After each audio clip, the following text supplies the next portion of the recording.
ہمارے ارد گرد جو ماحول بنایا گیا ہے یا جو انوائرمنٹ بنایا گیا ہے اس میں ہمارے لیے زندگی نامی شے موجود نہیں ہے.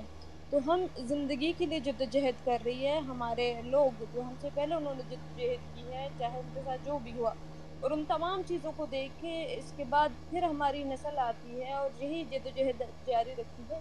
تو یہ ہماری جدوجہد خود اپنی امپورٹنس کو بتا رہی ہے کہ اس کا ہونا کتنا ضروری ہے. لیکن وہی پاکستان جس نے یہ رویہ رکھا ہے بلوچ سیاسی کارکنوں کے ساتھ، پھر وہی پاکستان آ کے بی وائی سی کے کارکنوں کو گرفتار کر رہی ہے اور اس کے پاس مختلف بہانے ہیں. ظاہر قانون بھی ان کا ہے، ریاست ان کی ہے، عدالتیں بھی ان کی ہے. وہ جو بھی کیس لگا رہے ہیں جس طرح بھی چلا رہے ہیں، کبھی 3 MPO کا بہانہ بنا رہے ہیں، کبھی پرانے FIRوں کا بہانہ بنا رہے ہیں، اور کبھی کہہ رہے کہ سول اسپتال میں جی لاشوں کے لیے آئے ہیں، یہ بہانہ بنا رہے. مختلف بہانوں کے اندر جو انہوں نے رکھا ہوا ہے، اور اس کے باوجود پھر وہ جیل کے اندر ان کو آفریں دے رہے ہیں کہ یہ پارلیمنٹ میں آ جائے، ہم آپ کو چھوڑ دیں گے، 4th شیڈول کے فارم پہ سائن کریں، ہم آپ کو چھوڑ دیں گے. بیوو کو آفر BOC کے اندر رہ کے ہمارے لیے کام کریں، ہم آپ کو چھوڑ دیں گے. تو یہ صورتحال، اس پوری صورتحال کو دیکھے تو ہمیں یہ انداز ہو رہا ہے کہ ریاست پاکستان BOC کو کرش نہیں کرنا چاہ رہے، بلکہ BOC کو مصالحت پسندی والی پوزیشن میں لے آنا چاہتی ہے. یعنی وہ پوزیشن جیسے بلوچستان میں باقی اداروں کی ہے کہ آرمی یا فوج بولے گی آپ اٹھے تو ہم اٹھے، اور جب وہ بولے گی ہم بیٹھے تو بیٹھے. وہ ہمیں بولے کہ آپ 100 کو 1 بتا دے اور جو 1000 کو 100 بتا دے، آپ لاشوں کی گنتی خراب کریں، آپ جبری گمشدہ افراد کی جھوٹے سہارے دیں، اور ہم سے یہی ایکسپیکٹ کر رہی ہے ریاست کہ اس سینیریو کو بنانے کے لیے ہمیں پریشرائز کر رہی ہے کہ ہم اسٹیٹ کے انڈر آ جائیں، ہم اسٹیٹ کے دائرہ کار کے ہوئے.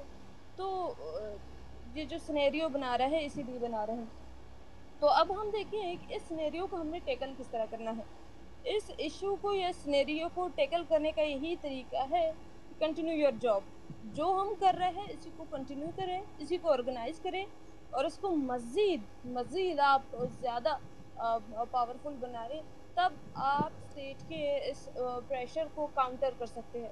جیسے اسٹیٹ نے ماہرنگ کو، شاجی کو، بیبر کو، بیبو کو، گلزادی کو قید رکھا ہے کہ وہ بلوچوں پہ ہونے والے جبر کو جاری رکھ سکے اور اسے انہرڈ رکھے.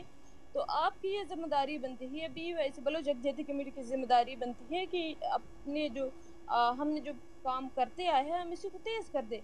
ہم جبری گمشدگی کے شکار افراد کی آوازوں کو آگے لے آئے، جس میں ہمیں پوری بلوچ قوم کا ساتھ درکار ہے. جتنے بھی لوگ جبری گمشدہ ہوتے ہیں فوری طور پر ان کے کیسز کو رپورٹ کیا جائے.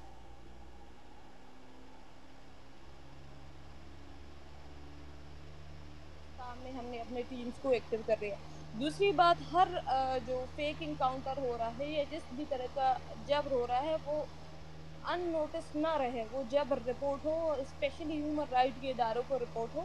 تو ان چیزوں میں BOC جو ہے نا ایکٹیو ہے اور ان چیزوں کو کر رہی ہے. تو جو میری بات کے کہنے کا مقصد ہے، میں آج ایک بک بھی پڑھ رہی تھی کہ ڈونٹ اسکریم، آرگنائز. BOC ریاست کے جبر کے یا ریاست کے تشدد کے سامنے جو اپنا ہتھیار رکھتی ہے وہ ہے آرگنائز. ہم خود کو آرگنائز کریں گے اور اپنے اس آرگنائزنگ کے لیول کو آگے لے جائیں گے، اور ہم کر رہے ہیں اور اس کو مزید کرتے جائیں گے. اور اس کے لیے ہمیں پورے بلوچ قوم کا ساتھ درکار ہے. ہم سوشل میڈیا کے توسط سے یا جس بھی طریقے سے میں اپنی بلوچ قوم تک یہ آواز پہنچا سکتی ہوں، BOC پہنچا سکتی ہے، BOC پہنچا رہی ہے کہ BOC کی آواز کو مستحکم کرنے میں، BOC کی آواز بننے میں، BOC کے پاور کو بڑھانے میں اپنا کردار ادا کرے. ایز اے انڈیویژل آپ سب بہت کر رہے ہو، بہت اچھی طرح سے کر سکتے ہو. آپ اپنے اس کیپیسٹی کو BOC کے ساتھ ملا کے آگے بڑھائے. یہی جو عمل ہوگا، یہی جو ہماری کنسسٹینسی ہوگی، یہ چیزوں کو پھر سے ہمارے ہاتھ میں لے آئے گی، ہمارے لیڈروں کو بھی رہا کرے گی، اور ہمارے قوم پہ ہونے والے جبر زیادتیوں کو کنٹرول کر سکے گی. مطلب کچھ چیزیں آپ کتابوں سے سیکھتے ہو اور کچھ چیزیں آپ عمل سے سیکھتے ہو.